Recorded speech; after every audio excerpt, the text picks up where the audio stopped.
네. 오늘 강의에서는요, 현재 쓰고 있는, 네, 그리고 뭐, 이때까지 PMP로 많이 공부했는데요. 뭐, PMP나 MPN이나 다 만듭니다. 이제 머리에 사고 전환을 위해서 MPN으로 여기 되어 있는, 버클리 교수님인 천민호 교수님, 네, 책에 있는 이미지를 딱 갖고 온 겁니다. 이 MPN 이제 BJT 스트럭처가 어떻게 될까? 웨이퍼 위에다가 어떻게 BJT를 만들까? 그리고 PMP, MPN을 어떻게 웨이퍼 표면 위에다가 설계할까? 이슈인데요. 지금 보고 있는 이거는 저희 단면입니다. 크로스 섹셔널 뷰입니다. 단면을 지난 시간에 뭐 잠깐 한 번씩 보여주긴 했지만 한번 잘 살펴보면 일단 여기 E가 2m 전극인데요. 당연히 뭐 메탈 배선이 붙을 겁니다. 메탈하고 반도체죠. 네, 폴리실리콘도 진하게 도핑해서 반도체입니다. MS 컨택을 오믹 컨택으로 만들었겠죠. 잘못 만들어서 샤키 다이오드 안 만들게 해야겠죠. 여기 메탈 전극을 붙인 다음에 그 밑에 예, 저기 N 타입으로 N 플러스 폴리실리콘 붙어 있고 요 밑에 이제 P 타입 붙어 있습니다. 그리고 베이스죠.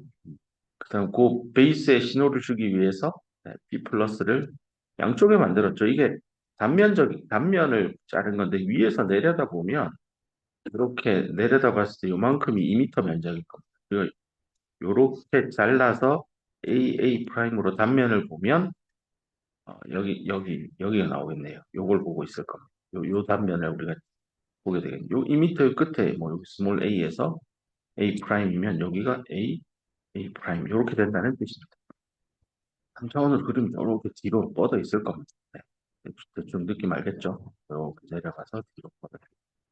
이렇게 2m를 만들었고, 그 2m 안에 사실은 내가 위에 여기 요만큼 넓적하게 그린 거 얘는 2m의 위에서 바라봤을 때 메탈 면적이고요. 실제 2m는 그냥 진하게 칠한 요 놈이겠죠. 요 놈을 뒤로 이렇게 뻗어 있겠죠. 요 밑금친 게 여기 있는 2m가 되겠습니다. 요거 AA는 아니겠다. A는 요 위에 더 덮는 메탈이 되겠습니다. 내가 이렇게 네모를 치고 하는 이런 것들이 나중에 회로 설계자들이 마스크에다가 미세 패턴을 그릴 때 쓰는 마스크 레이어들이 되겠습니다. 레이어들이 이게 한 개만 있지 않고 보통 한 열댓 개 이상 올라갑니다. 네, 복잡한 집들은. 그래서 2m 받고 베이스 받고 베이스에 여기 B 플러스를 양쪽으로 다는 이유가 2m가 있으면 베이스는 이렇게 바깥쪽에 됩니다. 그래서 요 삼각형 레이어 자체가 뭐 2m 베이스 레이어가 될 겁니다. 이 정보를 줘야 이제 반도체 공정 엔지니어들이 베이스를 여기다 만들라는 뜻이구나 하고 이해를 하게 됩니다. 그래서 여기 P 베이스 여기서부터 여기까지 만들어졌어요. 요 끝에 이제 탭을 박아서 B 플러스로 해서 메탈을 씌우고 여기 폴리실리콘 이쪽에서 요 바로 위에 이렇게 못 뽑고요. 요 위에 2m 전극 얘랑 충돌 나니까 옆으로 옮겨서 뽑습니다. 이러다 보니까 이제 면적을 많이 차지하겠구나. 그 비싼 웨이퍼 위에 표면에 땅 면적을 내가 몇 평을 쓰느냐. 상당히 다 돈인데요. 이 돈을 더 쓸 수밖에 없는 구조입니다. 그 다음 컬렉터 나오겠죠. 컬렉터는 또 더 바깥쪽에 있는데 지금 보면 여기가 M 플러스죠. 컬렉터에 그 여기 메탈하고 붙이려면 컬렉터는 보통 더 바깥쪽으로 이렇게 뽑습니다. 그래서 여기 컬렉터 레이어가 됩니다. 컬렉터 봐도 이렇게 끝까지 여기까지 나가 있죠. 그럼 뭐 요 라인을 온라인 시킨다고 보면 되겠습니다. 요 그림에 맞추려면 여기는 다 온라인이 돼 있습니다. 그러니까 베이스하고 컬렉터의 라인을 갖고 컬렉터 우측만 이렇게 열어놓은 겁니다. 그렇게 해서 여기에 M 플러스 만들어서 메탈 단크 뽑을 겁니다. 이 지난 시간에 얘기한 대로 그 PNP, 뭐 MPN 뭐가 됐건 컬렉터의 농도를 낮추는 게 그나마 가장 뭐 여러 방면에서 괜찮은 방식이다라고 했을 때 컬렉터가 너무 농도가 낮아지면 생기는 이슈가 저항값, 그러니까 RC 값이죠. 컬렉터 저항 자체가 커지니 아래쪽에다가 컬렉터 밑이니까 서브예요, 서브 아래쪽. 서브 컬렉터를 진하게 도핑해서 M 플러스로 넣는 기법이 있다라는 얘기를 했습니다.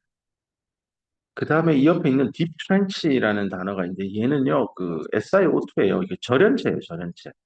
이게 절연체니까 어, 있는 이 레이아웃으로 다시 돌아가면 요렇게 컬렉터가 있으면 요 컬렉터 바깥쪽에 여기 빗금진 여긴 도대체 뭘 하라는 겁니까? 인데 여기가 이제 안으로 이렇게 구멍 파고 들어가는 겁니다. 안으로 쑥 들어가서 여기죠. 여기로 파고 들어가서 SiO2 물질을 채워넣습니다. 물론 뭐 여기에 실리콘 나이트라이드라고 하는 이게 이제 얇게 있으니까 라이너라고 합니다.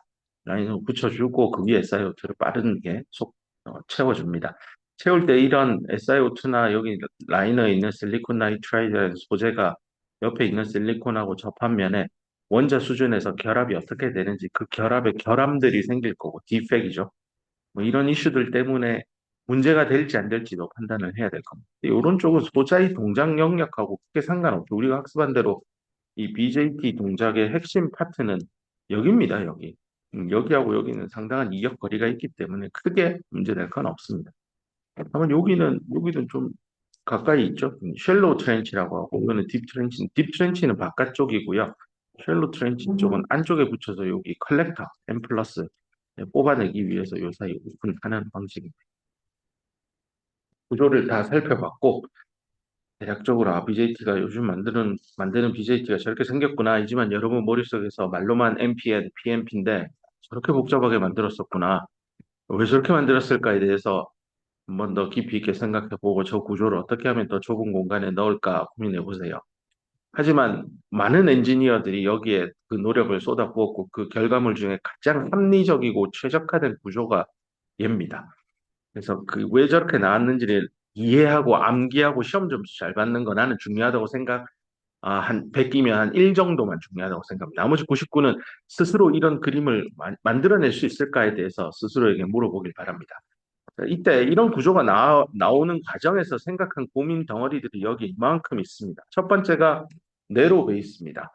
베이스 보면 요 두께죠. 네, 동작이 요 방향으로 전자가 이동, MPL이니까 2m에서 전자가 방출되어서 갈 텐데, 베이스를 통과하는 요 폭을 굉장히 네로하게 뽑았죠. 실제로 이 W 값을 보면 한 100나노 이하 정도로 네, 설계하고 있습니다. 요거는 이제 테크 노드별로 5나노 공정이냐, 8나노냐, 뭐 10나노냐, 14나노냐에 따라 다 다를 겁니다. 테크의 향상은 결국은 뭐 여러 성능 PPAC라고 하는데요. 딴 얘기하면 안 되는데 하나만 하고 합시다. 항상 트랜지스터의 성능이 얼마나 좋아지느냐, 반도체 공정 기술이 한 단계 업그레이드 됐다라고 할 때 이 파워, 퍼포먼스, 면적 에어리아, 그다음에 비용, 코스트, 마지막으로 타임입니다. 시간까지. 2년 정도 이내 상용화가 가능하냐? 뭐 물론 이제 연구 시작하고 양산될 때까지 보면 한 5년 정도 걸리는 게 일반적이지만 그래도 한 2, 3년 내에 결과가 나올 수 있는 연구이냐? 뭐 한 10년 좀 하겠습니다. 이런 거는 회사에서는 관심 별로 없습니다. 물론 미래기술 보시는 분은 관심을 두고 센싱은 하고 있지만 직접적인 개발을 하지 않는다는 의미입니다. 비용입니다. 이게 되게 중요합니다. 기업에서는. 뭐 메모리 칩 하나에 1억입니다. 이러면 그게 팔리겠어요? 안 사지? 롤스로이스 자동차 좋은 거 알죠? 근데 너무 비싸니까 안 팔리는 거예요. 그럴 바에야 현대 기아차의 아반떼 몇천 대 파는 게 더 남는 장사예요. 그래서 이 코스트도 되게 중요하고요. 근데 대부분이 이제 이 부분에 집중을 많이 하죠. 특히 대학원이나 저기 정부 출연 연구소나 또 기업의 연구소 아주 선행 연구하는 곳에서는 우선적으로 미래 기술이 되려면 파워가 충분히 낮춰지느냐, 성능은 충분하냐, 그다음 면적을 줄여서 집적도가 좋아지냐, 요게 일단은 1차 관심입니다. 하지만 요 관심사를 코스트와 타임의 관점에서도 살펴야 될 겁니다. 그만합시다. 딴 얘기는. 그다음에 BJT 돌아서 네로 베이스 되게 중요하다라고 앞에서 뭐 여러 번 강조했고 실제 여기에 들어왔으니까 아마 이걸 공정 과정을 살펴보면 어떻게 하면 N타입 위에다가 P타입을 아주 그 쉘로우하게 정션의 깊이를 얕게 만들 수 있을까? 그런 반도체 공정 기술이 여기에 많이 투입이 될 겁니다. 그래서 쉘로우 정션을 어떻게 정션 만드는 기법이 되게 중요할 겁니다. 이런 걸 하려면 불순물이 들어가서 불순물을 상상해 보면 그 실리콘 결정 구조 안에 있는 이 공유결합에 참여하고 있는 이런 실리콘을 덜어내고 보론이 들어갈 텐데 보론이 정말 처음부터 여기 들어가느냐? 아니죠. 이런 인터스티셜이라고 하죠. 중간중간에 있고 또 가끔 실리콘 자체가 비어 있는 데도 있어요. 이게 웨이퍼가 퍼펙트하지 않아서. 뭐 이런 베이컨스나 이런 데 이제 보론이 알아서 자리를 찾아 들어가야 될 겁니다. 그 들어가는 과정에 이제 열을 가해야 되고 그게 어닐링 공정입니다. 열을 가하는 과정에서 도펀트는 확산될 거고 그 확산으로 인해서 내가 원하는 두께의 피 영역을 만들어낸다라는 건 대단히 어려운 과정입니다. 그럼 열을 어, 온돌방처럼 서서히 가해서 이걸 시간이라 놓고 이게 온도라고 하면 서서히 가해서 서서히 특정 온도에 도달하는 이런 기술은 필요 없습니다. 아주 빠르게 정말 한 요 타임 윈도우를 보면 한 1, 뭐, 한 10나노초? 이 정도 안에 온도를 상온 27도씨 300켈빈에서 한 1000도까지 올렸다가 1000도씨 한 1200켈빈 갔다가 다시 내려야 돼요. 이럴 때 필요한 열을 가하는 방식은 레이저를 쓰는 수밖에 없습니다. 그래서 레이저 어닐링 그런 기술들도 나옵니다. 그래서 야, 반도체 만드는데 레이저 기술도 들어가는구나. 이런 게 이제 장비 기술력이에요. 어떻게 하면 순간적으로 열을 가할 수 있을까? 아, 뭐 우리는 우리 일상생활에서는 물 끓이는데 한 3분에서 5분 정도 가스레인지 켜놔야 라면 한 개 끓일 수 있는 물 버글버글 끓일 수 있는데요. 반도체 공장은 이런 레이저들을 많이 씁니다. 이럴 때 또 하나 이슈는 웨이퍼의 균일하게 이쪽 온도, 그러니까 뭐 보통 동서남북 잡아서 가운데까지 해서 동서남북 해서 센터까지 해서 5개 포인트만 잡았을 때 온도의 차이가 없어야 될 거예요. 어떻게 유니폼하게 균일한 온도를 웨이퍼 스케일에서 맞출 수 있을까? 웨이퍼의 크기가 300mm 정도 되니까 그런 것도 기법입니다. 그래서 레이저를 촘촘하게 박아서 동시에 열을 가하는 방법들도 있습니다. 그런 건 이제 장비 기술이고 나중에 소자 기업에서 일을 하게 되면 제발 이런 장비를 어떻게 만드는지에 관심을 가지세요. 보통 엔지니어가 특히 종합 반도체 기업에 있다 보면 장비고 좋다고 하니까 사다 씁시다. 장비 돈 주고 쓰니까 다 되는데요. 이게 이제 가장 기업이 빠르게 망하는 지름길입니다. 장비를 돈 주고 사서 하면 다 되네. 돈 처발라 가지고 다 될 거면 그러면 종합 반도체 기업은 망합니다. 그래서 그 망해가는 기업이 하나 있잖아요. 그래서 네, 조심해야 됩니다. 일부러 강조하는 겁니다. 나중에 여러분들 가서 장비빨에 기대어서 장비 좋으니까 다 되네요. 돈 더 주세요. 그러지 말라는 얘기입니다. 그 다음에 요 얘기는 했고 그 다음에 폴리실리콘 보세요. 2m는 진하게 도핑하면 된다라고 우리가 학습을 했는데 여기에 아니 잠깐 폴리실리콘이 왜 나오지? 요거는 뒤에서 얘기하겠습니다. 요 바로 뒤에 슬라이드에 나오고 폴리실리콘을 쓰면 어떤 이득이 있을까인데요. 좀 이따 봅시다. 실제로 여기 폴리실리콘이 있었죠. 보도록 합시다. 그 다음은 이건 셀프 얼라인드 된 P 플러스 폴리실리콘 베이스 컨택을 만드는 게 중요하다라는데 요 부분입니다. 요 부분 얘기하는데요. 요게 강조하는 단어가 셀프 얼라인이라는 단어입니다. 나중에 반도체 공정 수업 들으면 되게 중요하고요. 뭐 D램이나 낸드 공정도 뭐 500에서 700단계 제품별로 상이한데 어, 공정 스텝을 줄이는 일은 원가 절감의 아주 핵심입니다. 2번 거쳐서 만들 걸 한 번만에 만든다는 건 되게 중요하고 그 과정에서 보통 엔지니어들이 새로운 아이디어를 낼 때 요 단어를 머리에 넣으면 아이디어들이 많이 나올 겁니다. 어떤 하단부에 있는 구조물 때문에 자체적으로 어쩔 수 없이 온라인이 정렬이 되는 구조물을 떠올려 보자라는 건데요. 여기 보는 대로 P 플러스 폴리실리콘 베이스 컨택이니까 얘입니다. 얘. 여기 있는 요놈. 요놈들이요. 여기 2m 요렇게 돼 있고 2m가 요 빈 공간에 들어오죠. 그러다 보니까 양쪽에 베이스를 만들고 오픈을 하나 뚫고 2m 전극화가 나오면 자체적으로 베이스는 요쪽이랑 요렇게 접합되게 만들 수 있다. 뭐 이런 얘기들입니다. 이걸 하면서 얻는 또 하나의 이득이 있습니다. 바로 그 이렇게 쓸까요? 베이스의 저항값. 얘를 줄일 수 있어요. 이게 진하게 도핑이 되어 있기 때문에 베이스가 가지는 저항값을 또 최소화하는 데도 역할을 할 수 있습니다. 그래서 여러 가지 이득이 있어서 사람들이 이렇게 베이스를 만들어 봅시다. 그런 얘기도 나왔고요. 그 다음에 네 번째 특징점은 이건 앞에서 강조를 했던 겁니다. 컬렉터를 연하게 합시다. 그럼 뭐 2m 이피션시도 올릴 수 있고 알파 T도 올리고 여러 방면에 도움이 되는데 또한 이거의 단점이 저항이 올라간다고 했죠. RC가 증가하니 얘를 서브 컬렉터로 해결하자라고 해서 구조물에 다 반영이 되어 있는데 또 하나 우리 학습한 내용 중에 하나가 얼리 전압 있죠. 얼리 전압. 이게 아웃풋 특성 곡선에서 예, 출력 전류가 출력 반압과 무관하게 만들어지려면 얘가 무한대가 되면 좋다라고 했는데 요걸 구현하기 있어서 컬렉터 봉도를 낮추는 것도 하나의 이득입니다.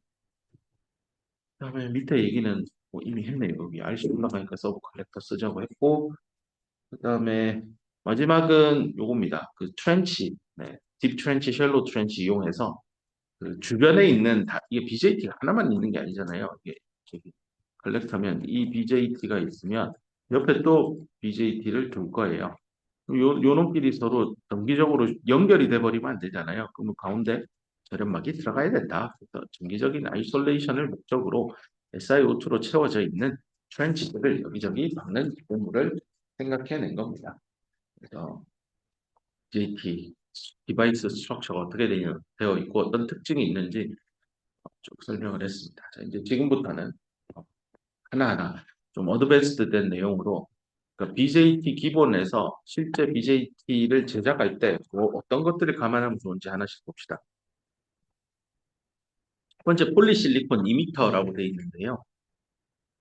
여기는 책에 있는 거 먼저 읽어보면 증폭률이 베타 DC 값이 뭐 크면 좋겠죠. 어쨌건 BJT는 증폭기에 많이 활용이 되니까요. 근데 여기 나오죠. As compared with all crystalline emitter BJT니까 실리콘 쓴 겁니다. 다이몬드 스트럭처를 가지는 크리스탈 실리콘을 가진 BJT가 있을 거고 이게 어떤 대학원생이 내가 어떻게 하면 베타를 늘릴까 하고 이제 고민한다라고 상상해 보세요. 아, 나는 거꾸로 이미터를 실리콘 말고 폴리실리콘 쓸래요. 그럼 어떤 일이 생길까? 이 뒤에 여기 정답이 나옵니다. 얘 때문에 베타가 larger, 커진다라는 얘기인데 오른쪽에 그림을 한번 보세요. 그림 A는 올 크리스탈린이고 얘는 폴리실리콘을 가지고 있는 이미터입니다. 이게 이제 딱 실리콘이 있고 그 위에 폴리실리콘이죠. 이 느낌을 보면 여기입니다. 여기 실리콘이 있고 그 위에 폴리실리콘이 있죠. 그래서 2m 전극에서 폴리 통과하고 실리콘 통과하고 그다음 베이스로 가는 거예요. 저 구조에 왜 저렇게 했을까에 대해서 상세히 알아보자는 거예요. 자, 그러면 이 그림 A를 보면 이 그림이 뭐냐면 요 X축은 그 방향이죠. 요 안은 X, 여기는 X 프라임, 이쪽 방향 X2 프라임에서 앞서 전류 터미널 커런트 하나하나 찾을 때 썼던 좌표가 되고요. 요 B금 증거는 다 공핍층입니다. 네, 이미터 정션, 컬렉터 정션이고 여기는 이제 NPN으로 지금 바꿔서 그린 거니까 원래라면 여기가 이제 델타 PB가 됐었죠. X에 대해서 하는 그 그림인데 지금은 NPN이니까 델타 PB가 아니고 요 그래프가 의미하는 바는 델타 N 베이스의 X 방향 이렇게 될 겁니다. 그래서 여기 2m에서 전자가 이렇게 들어오니까요. 거꾸로 베이스에서 이쪽으로 가는 놈은 홀이죠. 그래서 요 커브 자체가 델타 P 2m 그럼 X2 프라임에 대한 얘기일 겁니다. 그거를 여기서는 이제 P 낫이니까 2m에 아무런 전압을 주지 않아서 N타입의 평형 상태일 때 소수 캐리어 농도 그거에 P 낫이니까 그냥 저거네 NI 스퀘어 나누기 NE죠. 네. 자, 그걸 나눈 값을 그냥 그린 거니까 상수 나눈 거니까 뭐 크게 의미 없습니다. 자, 이럴 때 요 플러스를 excess carrier concentration을 이렇게 다 표현한 겁니다. 여기 리버스 걸려 있으니까 안으로 말려 들어오는 여기 내려앉은 그림입니다. 자, 여기서 요거는 우리가 이미 학습한 거고 MPN이라 내가 한 번 더 보여드리고 이거를 폴리실리콘 이미터를 이미터의 요 정션에서 멀리 떨어진 곳에 폴리실리콘을 넣으면 요 커브 즉 델타 P 이미터 X2 프라임 식이 어떻게 될까를 찾아보자는 겁니다. 근데 이제 실리콘 이외에 폴리실리콘을 위에 덮었으니까 실리콘 영역이 있을 거고 폴리실리콘 영역이 있을 거예요. 물론 그들을 다 합치면 이미터의 물리적 거리가 되겠지만 자, 이럴 때 여기 정답이 나와 있죠. 이게 꺾여 있잖아요. 기울기 차이가 있어요. 이거 왜 이럴까? 인데 이거를 찾기 위해서 요 컨셉입니다. 2m에 흐르는 홀의 전류, 이게 이쪽으로 넘어오니까 2m에 흐르는 홀 전류는 어쨌든 전류는 연속입니다. 전류가 불연속적으로 흐른다고 하면 그 노벨 물리학상가. 하나의 디바이스에 DC 전압 딱 주고 전류가 흐르는 건 정해진 값입니다. 영역에 상관없이 뭐 이미 홀 전류가 얼마로 흐른다는 연속적으로 흘러갈 겁니다. 전류가 갑자기 사라지지 않는 한 특히 이 구조물 안에서 사라지지 않으니 홀 커런트의 연속성을 가지고 한번 써보자는 겁니다. 그래서 여기 좌변하고 우변으로 나누었는데 아, 이 원이 내가 뭐라고 일단 가봅시다. 1번 영역, 2번 영역으로 나누어서 여기 밑에 있네. 폴리실리콘 여기 1번 영역, 실리콘을 2번 영역, 엄밀히 크리스탈 실리콘. 나누었을 때 1번 영역에 흐르는 이거 이 식 모양 보면 이거 디퓨전 커런트 식이에요. 그죠? 여기 QNR 영역이니까 안에 전기장 있지만 거의 0이라고 가정하면 디퓨전 커런트만 있다고 봐도 되니 QD21 폴리실리콘 안에 2m 디퓨전 상수 그다음에 요 기울기입니다. 그죠? 그다음에 요거는 2번 영역에 QD22의 캐리어 액세스 캐리어 컨센트레이션의 기울기죠. 이렇게 곱하면 이 디퓨전 커런트가 양쪽이 똑같다라는 얘기고요. 여기서 이제 뭐 얘야 이렇게 약분이 되겠죠. 단위 전하량이야 뭐 물리량 똑같으니까. 문제는 이게 DE2가 다르죠. 아인슈타인 관계식 떠오르죠. 이거. 이거는 온도가 일정하니까 상수예요. 근데 이 모빌리티가요. 폴리실리콘에서 모빌리티하고 실리콘에서 모빌리티가 같느냐? 그단 말이에요. 상상해보면 폴리실리콘이 클까? 모빌리티가. 실리콘이 클까인데 생각해보면 뭐 이건 직관적으로 생각하면 어느 게 더 큰지 여러분 머리에 떠오를 겁니다. 일단 생각해 보세요. 자, 그 다음 내가 궁금한 거는 요 기울기죠. 1번 영역의 요 기울기가 진짜 2번의 요 기울기하고 같을까? 그래서 요 기울기만 놓고 이 DE1을 뒤로 제끼면 이렇게 되고 얘를 아인슈타인 관계식에 쓰면 이렇게 되고 그렇게 되고 그럼 얘랑 같으려면 이런 결론이죠. 뮤 E1하고 뮤 E2, 2m 1번 지역, 2번 지역, 1번 지역, 2번 지역. 근데 여기는 폴리실리콘, 얘는 크리스탈 실리콘. 이런 피터입니다. 폴리. 그랬어요. 같을까요?라고 질문을 하면 누가 봐도 다르다라는 느낌이 올 겁니다. 실제 다릅니다. 폴리실리콘은 다결정이죠. 그래서 전자가 이동하는 데 있어서 별로 좋은 환경이 아닙니다. 그래서 이 값이 작을 거고요. 이 값이 큽니다. 그러면 얘는 1보다 큽니다.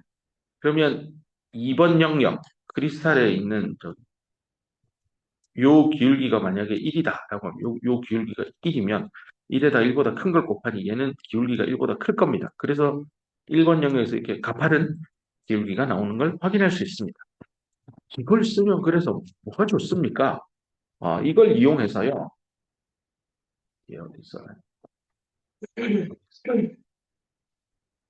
요렇게 있고 요렇게 있으니까 이걸 관점을 바꿔서 원래 기울기가 이만큼인데 요렇게 기울기를 줄이는 효과가 날 겁니다. 그래서 여기를 갖고 와서 reduced 책에도 나옵니다. 기울기를 줄이는 기법이죠. 위에 폴리실리콘을 덮어서 이쪽에 들어가는 기울기를 줄입니다. 원래 올 크리스탈린이면 기울기가 여기도 뭐 굳이 요거를 맞추자면 여기도 1번 영역, 2번 영역이 둘 다 크리스탈린이면 이렇게 기울기가 정해져 있단 말이에요. 근데 이 부분을 폴리실리콘으로 바꿨더니 기울기가 이렇게 올라가면서 이렇게 2번 영역의 기울기를 줄이는 효과가 나타나. 보세요 여기 이렇게 점선을 쭉 확대해서 요 기울기하고 요 기울기하고 둘을 놓고 보세요. 폴리실리콘으로 이미터를 제작하는 경우에 이쪽 그 이미터 정션 쪽에서 요 전자가 넘어올 때 홀이 넘어올 때 MPN이라서요. 델타 P의 요 값이 기울기가 줄어드는구나. 그러면 reduced 된 슬로프를 만들면 뭐가 좋은가요? 라는 건데 이 기울기가 줄었다는 거는 더 감소한 캐리어 인젝션이라는 의미이잖아요. 이렇게 된다라는 건 BJT의 성능 지표 여러 개 중에 하나인 바로 감마값을 향상시킨다. 감마값이 좋아진다라는 결론으로 자연스럽게 이어집니다. 그렇기 때문에 그렇잖아요. 베이스에서 일로 안 오고 이미터에서 쪽으로 더 많이 간다는 의미입니다. 덜 넘어오게 만드는 거죠. 이런 효과를 발생해서 감마를 좁게 하면 그 뒤로 베타는 자연스럽게 좋아집니다. 그래서 폴리실리콘을 쓰는구나입니다. 다시 그래서 앞쪽 구조물로 돌아가서 그 왜 쓸데없이 M 플러스 폴리실리콘에게 공정을 한 번에 더 합니까? 돈 더 들게 해서 얻는 이득이 더 크기 때문에 돈을 더 써도 된다라는 얘기입니다. 그래서 폴리실리콘 이미터를 쓰면 저런 이점이 있다라는 얘기를 했었고요. 그러면 자연스럽게 폴리실리콘 이미터 쓰면 이미터의 건멜 넘버도 바뀌겠네요. 건멜 넘버의 개념 지난 시간에 설명한 대로 토탈 도우즈에다가 디퓨전 상수로 나누면 됩니다. 근데 그걸 위치에 따라 바뀌는 경우는 적분을 통해서 할 수 있다라고 지난 시간에 얘기했고 그 적분한 값을 여기다가 쓴 겁니다. 이제 0에서 WE 프라임하고 그다음 W 프라임에서 WE까지 1번 영역, 2번 영역 나누어서 건멜 넘버를 각각 계산해서 구한 값이다라고 보면 되는데요. 여기서 하나 새로운 그 한계가 나옵니다. 여기 뭐냐면 이건요.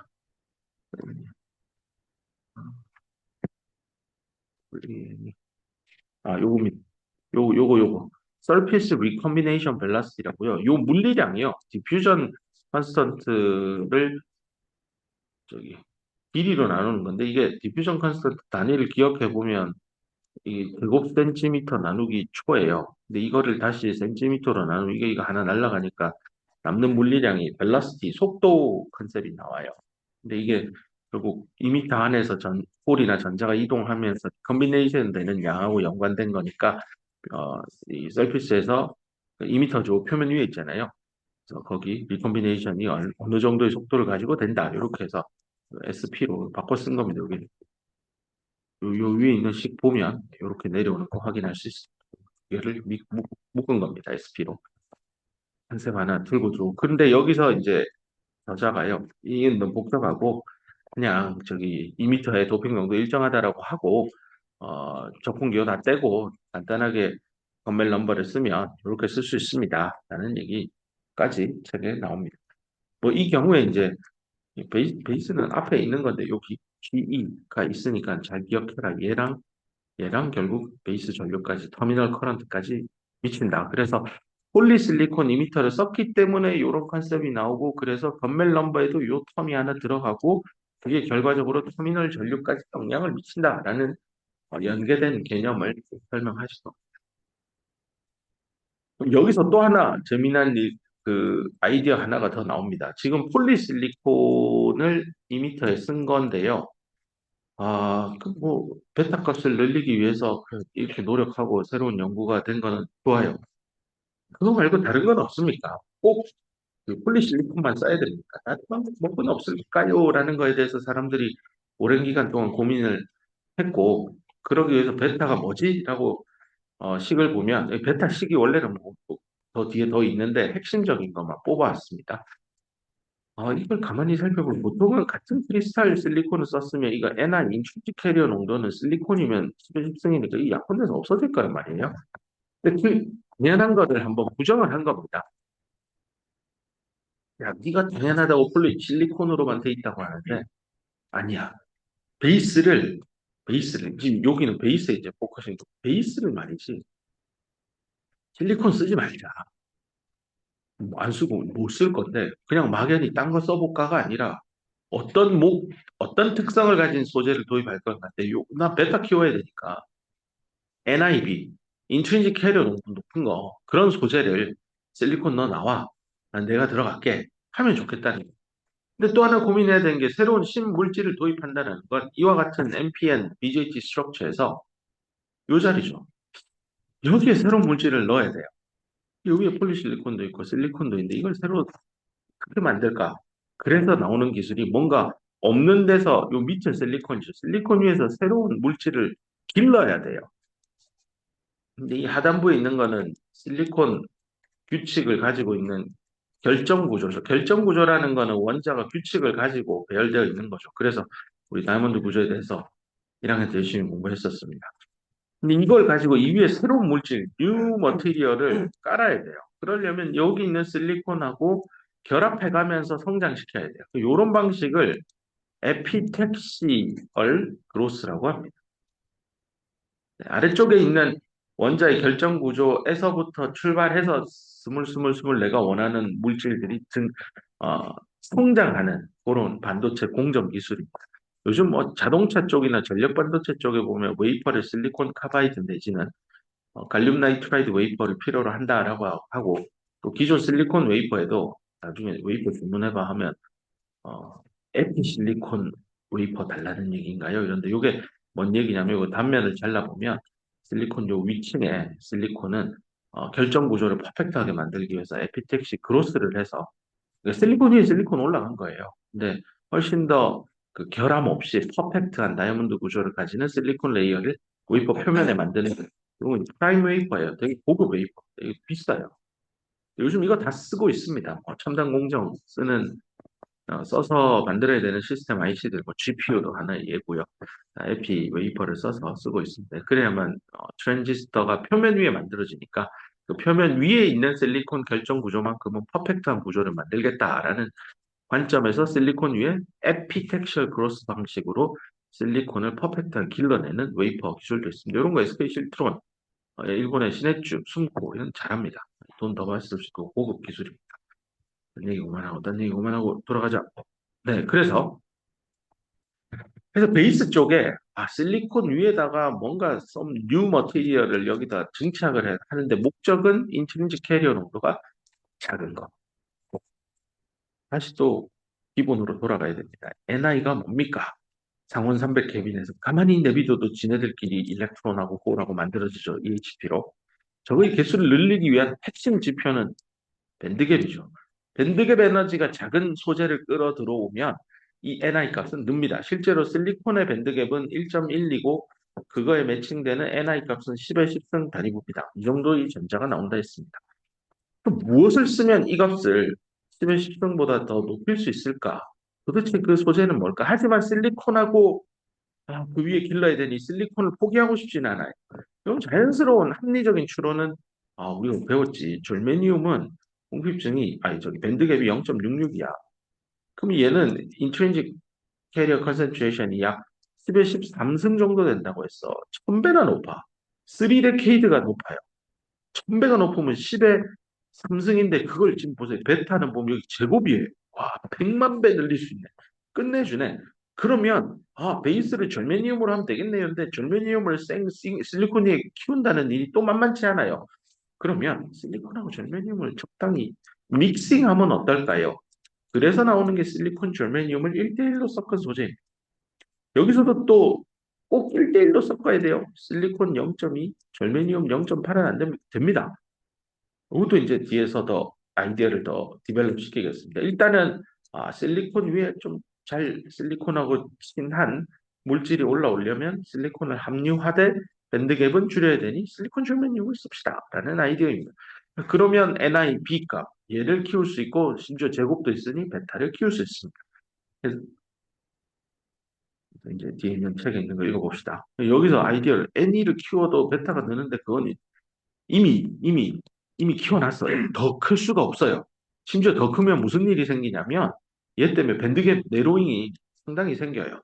그래서 그 NI도 더 키울 수 있으면 더 좋긴 한데 더 키우면 이게 도움이 돼. 득이 돼, 실이 돼 이건데요. 식을 봅시다. NIE 원래 이거 2m 표시예요. 앞에서 공부할 때는 요 E가 없었었던 거 기억날 겁니다. 이렇게 돼 있고 여기서 이제 NIE를 무지하게 올리게 되면 밴드갭 내로잉이 생기니까 이건 2m라서 이만큼 델타 E지만큼 줄 거예요.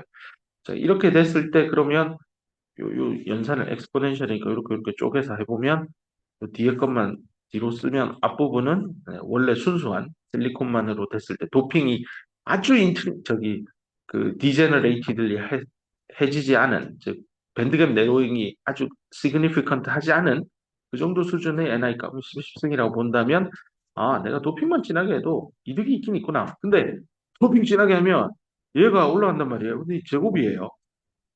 그럼 전체적으로 보면 아마 베타는 손해예요. 그래서 결과적으로 NE 값을 너무 많이 늘리는 일은 밴드갭 내로잉 현상 때문에 증폭률을 훼손하는 일입니다. 그래서 2m의 농도를 올리세요 하면 여러 가지 이득들이 있다라고 앞에서 강조했지만 디제너레이티드한 그 도핑 수준 이상으로 뭐 보통 한 10에 20승 이상을 올라가게 되면 득보다는 실이 많아집니다. 그 대표적인 사례가 베타의 감소입니다. 그래서 그래서 사람들이 다시 일로 돌아와봐. 애니 올리는 거 있잖아. 얘 때문에 컸어. 하지 마. 얘는 한계가 분명히 있어. 그래서 실리콘 베타 DC를 올리기 위해서 우리가 할 수 있는 거는 NIB를 올리자. 어떻게? 바이 유진 새로운 물질 시기를 쓰자라는 거.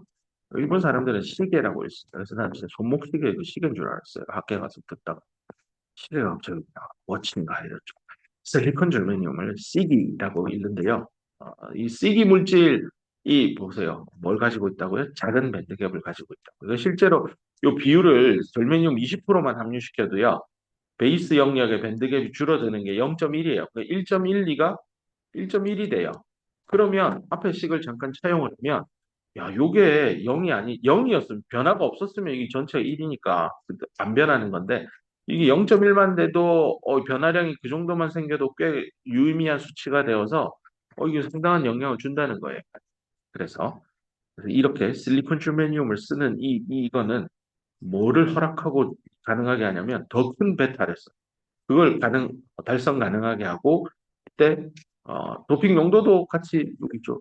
도핑 농도 더 올려도 돼요. 베이스의 농도 올리면 요거는 C기를 도입했기 때문에 더 많이 올라갈 거기 때문에 베이스 농도를 내가 가지고 놀 수 있는 윈도우, 룸이 더 넓어진다는 이득까지도 생깁니다. 베이스 농도 올려서 못 다 쓰는데요. 베이스의 저항을 줄일 수 있는 이득이 생긴다는 뜻입니다. 또한 베이스의 농도를 키우면 앞에서 얼리 전압 식을 보면 걔도 증가시킵니다. 이러면 아웃풋 특성 곡선의 저기 뭐랄까 요 기울기 쪽 기울기 요 기울기를 최대한 수평 이렇게 만들 수 있다는 얘기입니다. 그래서 이 실리콘 germanium을 도입하는 게 어마어마한 이득이 있구나. 이거 꼭 해야 되겠구나 하고 사람들이 분석을 하고 난 다음에 실제 실험을 하기 시작했고 여기 보세요. 실리콘 germanium에서 이거 보이죠? 이거 MPN이에요. 2m 컨택 있고 여기 N형 있고 요 2m 뽑아서 요거는 카파 전극이에요. 여기 카파 있죠? 요게 메탈 레이어 1번, 요거 메탈 2번 해서 요게 비, 비아 1이에요. 스타벅스에 가면 비아 커피 있잖아. 비하고 똑같은 스펠링이에요. 요게 이제 메탈 2 라인하고 2층이에요. 그럼 메탈 1층, 1, 2층 있는 게 비아 1이에요. 나중에 회사에 가면 비아 X라고 할까? 이게 X가 이제 1부터 시작할 거고, 이게 또 싫으니까 뭐 이렇게 쓰기도 합니다. 그 다음에 요건 아까 쉘로 낮은 거고, 요쪽은 딥트렌치. 네, 여기 있네. 딥트렌치 사진 찍혀 있죠. 그럼 여기 컬렉터 있고, 밑에 서브 컬렉터 있고, 아래쪽에 기판이 있고요. 그다음 베이스 이쪽에 뽑아내고 컬렉터 바깥쪽 뽑아내고 그래서 차지하는 면적이 상당히 크죠. 나중에 공부하게 될 MOS 트랜지스터는 이거보다 훨씬 좁은 면적에 동일한 성능을 낼 수 있습니다. 물론 동일한 성능 중에 부정할 수 있는 건 증폭률입니다. 증폭 베타 값 자체는 BJT가 한 100배, 1000배 이상 좋습니다. 그래서 무조건 모스펫 다 좋습니다는 아닙니다. 특정 목적에 맞게 소자를 선택하면 되겠습니다. 근데 최근엔 다 디지털 세상이라 다 모스펫 쓰는 쪽으로 넘어가 있긴 합니다.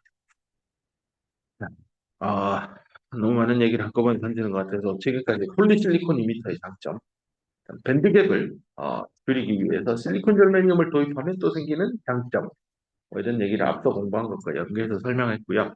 한 5분만 브레이크를 하고 또 다른 아이디어, 실리콘 절메니움의 그 아까 절메니움의 비율을 20% 예를 들었는데 이 비율 바꾸면 또 어떤 일이 생기는지 또 이어서 설명하겠습니다. 잠깐만 칩시다.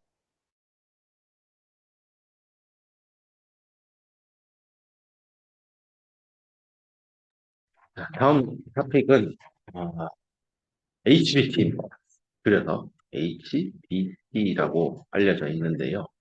도대체는 또 뭔가 살펴봅시다. 앞서 이 HBT라는 아이디어가 등장하는 배경에 베이스 쪽을 실리콘 말고 실리콘 저메니움을 쓰자라고 할 때 비율을 X 1 빼기 X로 나누었고 예를 들어서 20%다라고 했었는데 여기에 방식이 두 가지가 있을 수 있겠죠. 생각을 해보면 베이스 안에 실리콘 절메니움을 이 X 비율을 일정하게 하는 방식이 있을 거고 똑같이 베이스 안인데 실리콘 절메니움의 이 X를 일정하지 않게 하는 방법도 있을 수 있을 겁니다. 그래서 여기 나옵니다. 유니폼하게 베이스 안에 절메니움 컨센트레이션을 유니폼하게 만들자는 겁니다. 그러면 그림 A를 보세요. 이미터 베이스 컬렉터가 있고 NPN입니다. NPN일 때 P타입에 여기 C기를 썼는데 이 비율이 베이스 영역 아니니까 우리가 공부한 대로 여기 X축 안에서 WB입니다. 물리적인 베이스 두께를 가지는 그 베이스 물질 자체를 절메니움 뭐 특정값 0.2라고 상상하면 일정하게 주는 거죠. 그러면 x 이퀄 0이나 x 이퀄 뭐 WB 지점이나 어디든 밴드갭은 일정할 겁니다. 그래서 NPN BJT의 베이스 밴드 다이어그램을 그려보면 여기 보이세요? HBT고 이건 참고로 BJT입니다. 순수한 실리콘만 썼을 때의 NPN BJT의 밴드 다이어그램인데요. 이 C기는 밴드갭이 작으니까요. 특히 지난 시간에 잠깐 언급한 대로 서로 다른 이종의 물질을 밴드갭 요거는 실리콘, 저메늄은 그 둘을 붙일 때 밸런스 밴드는 거의 얼라인이 되고 컨덕션 밴드만 이렇게 오프셋 델타 EC가 생기는 경우들이 있다는데 그 얘가 이제 C기입니다. 그래서 여기 보면 파란색하고 검정색 비교한 겁니다. 요 밸런스 밴드는 동일하고요. 컨덕션 밴드 쪽에 오프셋이 생깁니다. 근데 이 오프셋이 위치에 상관없이 베이스 안에 어디 있건 다 똑같다는 걸 지금 보이고 있습니다. 그래서 유니폼하게 절메니움을 도핑했을 때 벤 다이어그램이고요. 그 다음에 두 번째 케이스를 보면 여기는 이제 linearly graded 시키는 겁니다. 그러니까 바꾸긴 바꾸는데 이렇게 NPN이 있으면 요 영역을 실리콘 절메니움을 쓰는데 바꿀 때 이 X 값이요. 오늘 X라고 하면 요것도 X라 헷갈리긴 하겠다. 요건 스몰 X, 요건 대문자 X. X 방향에 따라 이 대문자 X의 비율을 이렇게 서서히 리니어하게 줄여가든 또는 늘려가든 이런 방식을 택하자는 겁니다. 자, 그러면 무슨 이득이 있습니까? A 대비 B를 쓰면 장점이 뭡니까? 근데 이겁니다. 빌트인 일렉트릭 필드를 만들어낼 수 있습니다. 위아래 A와 B 그림의 밴드 다이어그램 보세요. 여기 이제 참고용으로 BJT고 linearly graded 된 HBT를 만들면 요쪽의 밴드갭하고 요쪽의 밴드갭하고 다르죠. 여기가 절메니움 농도가 높은 거예요. 비율로 따지면 얘를 택한 겁니다.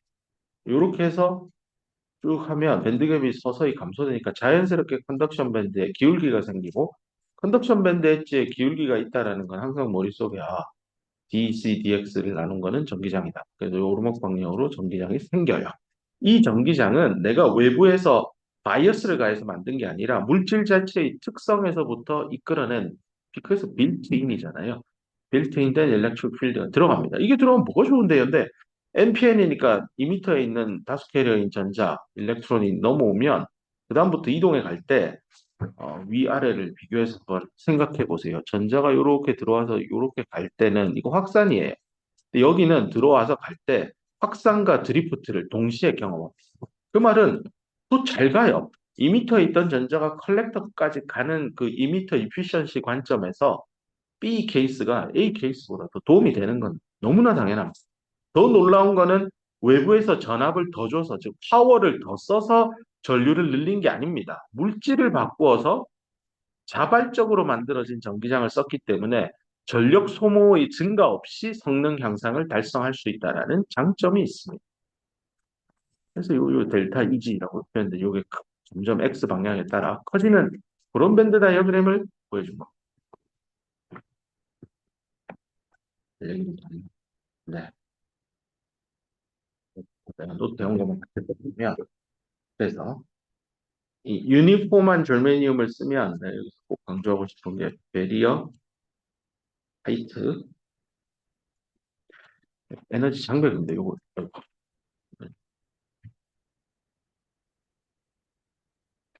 여기 요 장벽 있죠? 요거랑 그다음에 HBT일 때 BJT일 때 HBT일 때 그 베리어 하이트가 누가 봐도 HBT일 때 낮아지죠. 베리어 하이트 투 일렉트론 인젝션 이렇게 하는 거는 로어 낮아질 겁니다.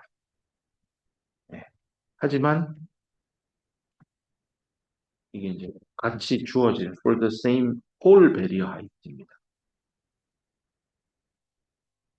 이 말이 여기입니다. 이쪽 이렇게 넘어오는 홀 입장에서 이게 밸런스 밴드가 얼라인이 되어 있는 헤테로 정션이기 때문에 이쪽 편에서 베이스에서 2m로 오는 이 홀은 최소화하는 게 좋지 않냐.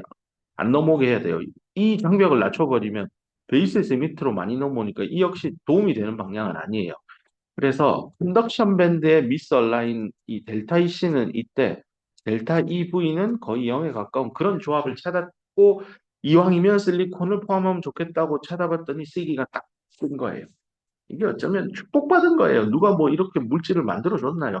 지구가 탄생하면서 이런 원소들이 탄생했고 하필이면 이렇게 트랜지스터에 이런 C기라고 하는 끝내주는 조합이 컨덕션 밴드의 변화를 거의 동반하지 않으면서 밸런스 밴드 엣지의 변화 없이 컨덕션 밴드 엣지만 바꾼 겁니다. 이거는 뭐 인간이 만든 건 아니지만 저런 럭키한 물질들이 있었고 달리 얘기하면 이런 게 럭키하지 않았으면 아마 인간은 또 이런 럭키한 물질을 스스로 합성해냈을 수도 있을 겁니다. 그래서 이렇게 하면 IEN 나누기 IEP를 해보면 이게 이제 더 늘어나게 될 거고 얘는 결국 감마 값을 향상시키게 된다라는 얘기입니다. 뭐 거의 1에 가깝게 가져갈 수 있는 이상적인 기술이 될 겁니다. 그 다음에 B번에서 배운 거는 결국은 A의 이득을 그대로 다 떠안으면서 하나 더 추가되는 게 빌트인 일렉트릭 필드니까요. 이 경우에는 전기장 때문에 더 빠르게 트랜스포트 된다는 얘기입니다. 그 전자가요.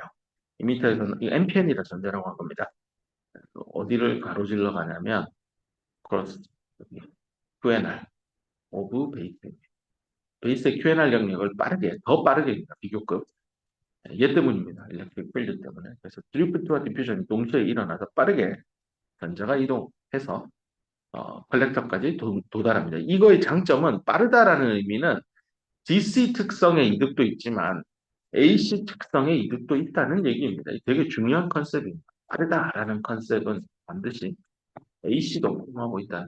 그러면 자연스럽게 떠오르는 게 예전 문제는 숫자니까 대입해보면 너무 뻔한 거라 안 할게요. 해보세요. 별거 아니고 책에 있는 거고. 진짜 숫자 갖고 그냥 초등학생도 문자가 있어서 어렵지 숫자 놓고 대입하면 나오는 건데 숫자에 대한 감을 익히라고 쭉 보여준 겁니다. 여러분 자연스럽게 이런 얘기를 합니다. 야, 그럼 결국 빠르다, 느리다고 하려면 결국 캐패시턴스 얘기고, 캐패시턴스 얘기가 나온다는 건 어디에 전화가 충전되어 있고, 방전되어 있고, 그러면 그 앞에서 공부했던 Q 값이죠. 차지양. 여기 P&N 다이오드 공부할 때도 그 챕터 7, 8 넘어가면서 PNR 영역에 소스 캐리어가 오드 바이어스 걸렸을 때 P에서 N으로 넘어오는 폴이 N형 반도체 안에서 저장이 되어 있잖아요. 물론 그것 때문에 껐다 켰다도 바로 이루어지지 않죠. 그래서 그 트랜지언트 비슷한 스피들도 나왔었습니다. 그럼 이 차지 컨트롤 모델을 다시 한 번 더 생각을 해보자는 겁니다. 다시 이번에는 교과서에 있는 PMP로 돌아오겠습니다. PMP BJT가 포워드 액티브 모드, 그러니까 요 앞쪽은 포워드, 뒤쪽 정체는 리버스 걸려 있는 겁니다. 자, 이렇게 했을 때 분명히 마이너리티 캐리어 차지가 베이스 안에서 저장될 겁니다. P에 있던 홀이 N으로 들어오니까 베이스 N 안에 들어온 홀은 소수 캐리어 홀이고 전화를 띄고 있으니까 안에 묶여 있을 겁니다. 걔가 QNR 베이스 영역 안에 저장됩니다. 이게 얼마나 있을까를 계산하고 싶으니까 QB를 계산하고 싶어요.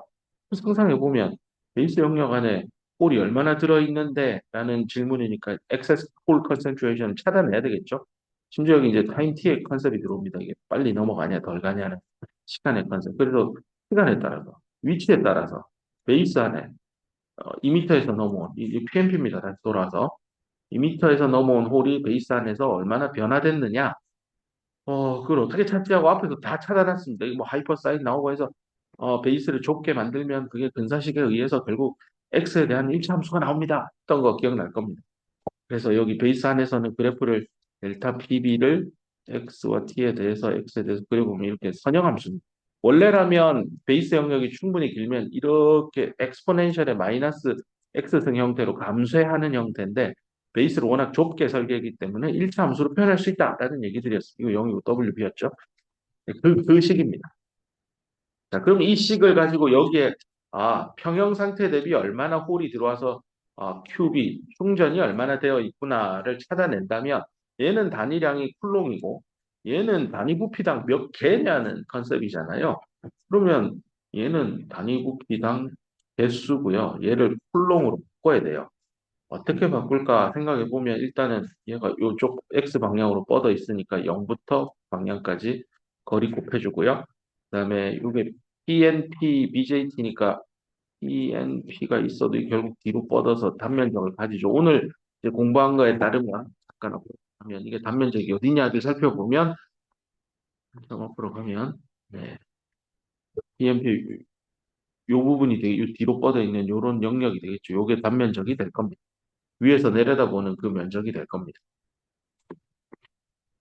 돌아와서 네, 그 면적 곱하고 그 다음에 면적이니까 제곱센티미터 그다음 단위 전하량은 한 개당 몇 쿨롱 1.6 곱하기 10의 마이너스 19승이죠. 이걸 이렇게 쭉 곱해보면 네, 이거 되죠. 이거 없어지고 얘 두 개랑 세제곱 날라가면 쿨롱만 남습니다. 그래서 QB를 계산하기 위해서 이렇게 하면 되겠구나. 이거 적분을 하면 되는데 얘가 요 식이니까 상수 튀어나가고 예, 삼각형 면적 구하는 거예요. 그래서 2분의 1 높이, 폭, 이게 밑변, 이게 높이, 이게 2분의 1 들어가는 겁니다. 이렇게 해서 계산을 하고 나서 이제 그 다음 계산해야 되는 게 내가 궁금한 게 이 차지 컨트롤 모델 할 때 PN 다이오드 공부할 때도 했었습니다. 이게 지금 PNP니까 N형 반도체 베이스 쪽에 전류가 흐른다라는 거는 어 PNP를 그리고 요렇게 흘러가는 흐름을 살피는 거니까 이 흐름을 만드는 거는 크게 두 가지죠. 네, 흘러가는 전류 베이스에서 공급되는 IB 하고요. 그다음 여기서 죽는 놈이 있죠. 리컨비네이션 되는 거.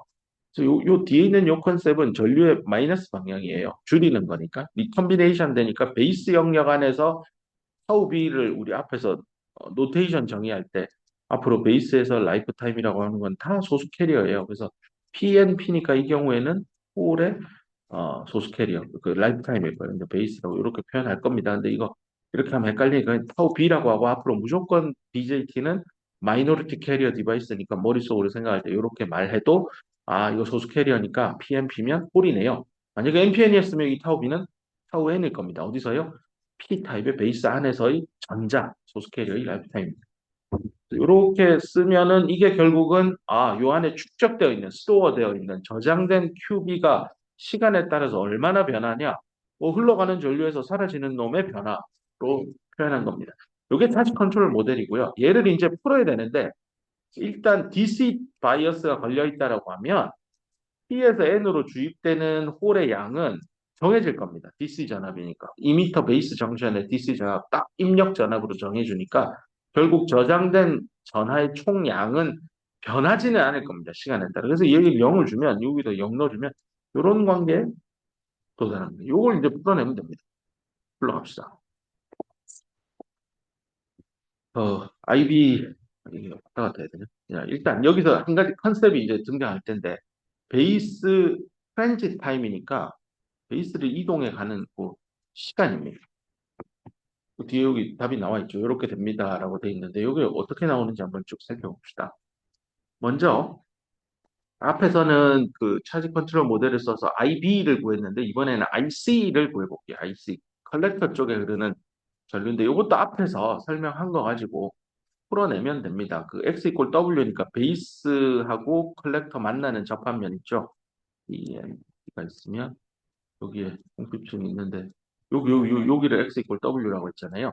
그 지점에서 여기에 델타 PB가 있을 거고 그거의 기울기에 의해서 컬렉터 쪽에 얼마의 전류가 흐르는지 나타내는 식이 앞에 이거 다 유도했던 겁니다. PM 다이오드 공부할 때도 나왔던 얘기입니다. 이 얘를 오늘 배운 대로 삼각형 이용해서 이게 리니어 함수니까 x의 1차 함수니까 이 미분하는 식은 그냥 기울기 가로분의 세로 기울기예요. 기울기로 변화시킨 겁니다. 요런 다음에 여기서 딱 떠오르는 게 아까 앞이 어디냐면 올라갑시다. 앞에 슬라이드에서 쭉 있는 요거를 1번식이라고 하면 1번에서 요 부분만 1번에서 from 1 델타 PB 0,T는 하고 식을 정리할게요. 그럼 EQB 나누기 QAW 되죠? 요거 머리에 사진 딱 찍고 뒷슬라이드로 들고 가겠습니다. 여기다 넣을 겁니다. 델타 PB 0,T 거기에 EQB 나누기 QAW 넣으세요. 그러면 QA 죽고 W는 제곱이 될 거고 2는 앞으로 나가면 되고 큐비 있습니다. 그래서 그 정리한 식이 요겁니다. 여기서 쪽으로 내려올 때 그 뒤에 있는 델타 PB 0,T의 앞에 얻는 대입하고 정리하면 됩니다.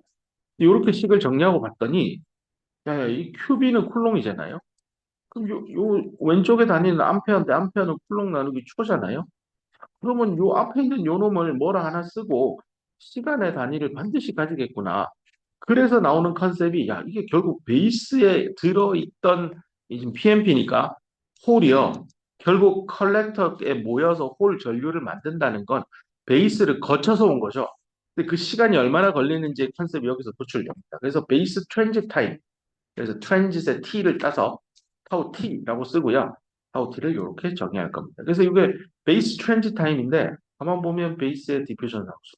이게 결국 베이스의 농도, 모빌리티 연관된 컨셉이고요. W니까 QNR 영역하고 연관된 QNR 영역을 만약에 다 죽여보세요. 베이스 위스 모듈레이션 떠오르죠. W가 0 되는 거. 그러면 베이스 트랜짓 타임 컨셉 자체가 사라지죠. 왜냐하면 QNR 영역이 사라지네.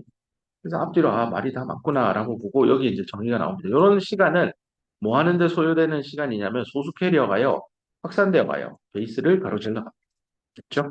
그 다음에 이게 결국은 이런 베이스 트랜짓 타임이 몇 초냐에 따라서 결국은 이 BJT라고 하는 트랜지스터가 스위칭 스피드, 결국 전류를 흘렸다 안 흘렸다 껐다 켰다 트랜지언트 리스폰스 AC 특성을 할 때 결국 베이스 트랜짓 타임을 얼마나 몇 초로 세팅되도록 소자를 설계하느냐에 따라 이 BJT의 스위칭 스피드 한계를 설정할 수 있다는 겁니다. 그래서 뭐 이런 질문이죠. BJT의 소자의 그 AC 특성이나 트랜지트 리스폰스를 향상하고 싶으면 소자 설계 엔지니어, 디바이스 엔지니어가 뭘 해야 됩니까? W를 줄이면 되죠. 근데 W 줄이면 안 좋은 거 알죠? 아웃풋 특성 목선 나빠지죠. 얼리 전압, 이 상수가 되기 시작하죠. 무한대 값에서 안 좋아요. 결국 DB를 늘려야 되는데 DB면 결국은 DB를 줄이면 좋은데 저기 늘리면 좋은데 DB 늘리려면 모빌리티 늘려야 되고 모빌리티 늘리려면 혹시 아까 실리콘 줄면이 없으면 장점이 있다 했는데 그건 좋은 건가? 홀리 아니고 뭐 여러 가지 아이디어들이 쭉 떠오를 겁니다. 그래서 이것도 결국은 정답은 없습니다. 이것만 하면 무조건 좋아집니다는 없고 트레이드 오프 관계를 따져서 결국 내가 소자를 설계하는 사람 입장에서 어떤 회로를 쓸 거고 그 회로가 어떤 시스템에 활용이 되고 그 시스템이 어떤 뭐 응용 서비스 요즘에 핫한 AI 응용 서비스를 한다라고 하면 뭐 그런 AI 연산에 특화된 소자를 선정해야 될 때 결국은 응용단부터 소자 설계 레벨까지 그리고 소자 엔지니어 입장에서는 이걸 구현하기 위해서 어떤 공정이 필요한지까지 프로세스 엔지니어와 협의할 수 있는 이런 역량을 다 갖춰야 됩니다. 이런 걸 이제 사람들이 소위 말하는 풀스택 엔지니어라고 합니다. 기업에 가서 성장을 할 때요. 나는 디바이스만 할 거야. 이렇게 하지 마세요. 프로세스 엔지니어도 하고요. 서킷 디자인도 해보고요. 시스템 설계도 해보고요. 뭐 소프트웨어 회사에 어떤 일들을 하는지도 알아서 사실은 내가 여기에 있다라고 하면 나랑 같이 일해야 되는 서킷 디자이너, 얘네들이 일하는 시스템 엔지니어, 나랑 일하는 협력하는 분들, 사실 큰 회사에 특히 대기업에 다니면 요 정도만 볼 거예요. 그 앞뒤로 자기 주변만. 이런 분들 만날 일이 없어요. 그 사람 이름도 뭐 들어본 적도 없는데 같은 회사 구성원일 거예요. 근데 사실 좀 관심을 가지고 이런 사람들이 뭘 하는지 회사 내 여러 가지 그 만나는 기회들이 많을 거예요. 그런데 바빠 죽겠는데 뭐 마치 학부생 시절에 지금 내일 숙제 마감일인데 뭐 어디 뭐 시장님이 와서 특강한다고? 내가 그걸 왜 가? 지금 숙제해야 돼. 그러니까 그게 시간 관리예요. 어떻게 하면 여러 가지들을 다 하면서 내가 또 반드시 해야 될 걸 챙겨 나가느냐. 결국 24시간이 모자라는 그런 상황에 봉착하게 될 텐데 그럼에도 불구하고 일의 우선순위를 잘 정해서 되게 만드는 엔지니어들이 나중에 어떻게든 다 잘합니다. 음, 열심히 살아야 된다는 얘기하고도 맞네요. 자, 그 다음 갑시다. 이거 하나만 합시다. 금방 끝나요. 이거는 별게 아니라 타우 B하고 타우 T니까요. 조금 전에 유도한 베이스 트랜지 타임하고 요거는 라이프 타임이에요. 네, 둘 사이에 무슨 관계가 있는데 이건 수학적으로 보면 돼요. IB를 앞에서 이렇게 썼었죠. 그 앞에 유도했어요. 여기 있잖아요. 얘랑 그 다음에 두 번째 식에서 얻은 어디 갔냐? 요거 요 가운데 지우고 IC는 얘 그죠? 요거랑 끌고 들어와서 둘 식을 딱 써놓고 보면 잠깐만. IC는 베타의 IB잖아요. 그럼 얘는 베타에 이거 곱한 거네. 뭐 하면 식이 요렇게 유도되는 걸 알 수 있습니다. 결국은 야 이거 베이스 트랜지 타임 이거 내가 뭐 어떻게 하든 베타하고 또 곱해가지고 라이프 타임이 결정되니 내가 이거 도핑 농도하고 연관된 라이프 타임 알면 베타 어떻게 돼도 또 얘가 영향받고 이런 또 세 가지 그 파라미터 간에 상관관계가 있구나 이런 거를 얘기할 수 있고요. 진짜 많이 같은 라인입니다. 이거는 앞에 그 저기 HBT 쓰면 아까 faster switching time이라고 했는데 보세요. 빌트인 되어 있는 베이스 내부의 일렉트릭 필드 이게 이제 HBT를 설계한 거고 특히 실리콘 절메니움에서 절메니움의 그 비중을 이미터 쪽, 컬렉터 쪽 다르게 설계한 겁니다. 이거 하면 뭐가 좋아지는데요? 이겁니다. 타우 T가 좋아지는데 아까 말했죠. 드리프트 효과 때문에 이미터에서 이것도 NPN이에요. 여기는 전자가 들어와서 이렇게 갈 때 이게 기울어져 있으면 훨씬 더 빠르게 이동할 수 있다. 그 얘기입니다. 그래서 베이스 트랜짓 타임을 타우 T를 줄일 수 있습니다. 뭐 하면서요? 베이스 내부의 전기장을 만들면서 그러면 소수 캐리어가 흘러가는 흐름을 도와줄 수 있습니다. 그래서 픽스 EG는 아까 실리콘 졸메니움에서 그 졸메니움 비율을 일정하게 유지한 케이스고요.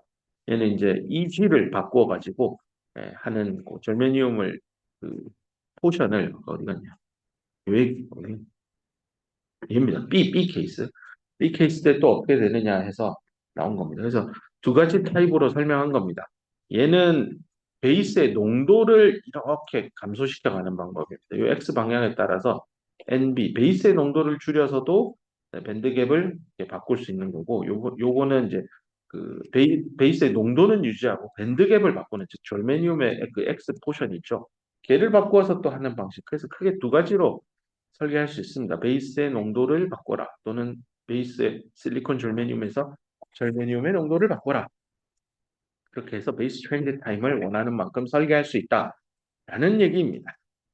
그래서 이 뒤에 예제 문제는 그냥 숫자 주고 한번 트렌드 타임 한번 구해보세요. 그러니까 수식에다 그냥 때려 넣기만 하면 답 나오는 거라서 집에 가서 그냥 숫자만 넣어보길 바랍니다. 여기까지 해서 BJT에 대한 얘기였고요. 어,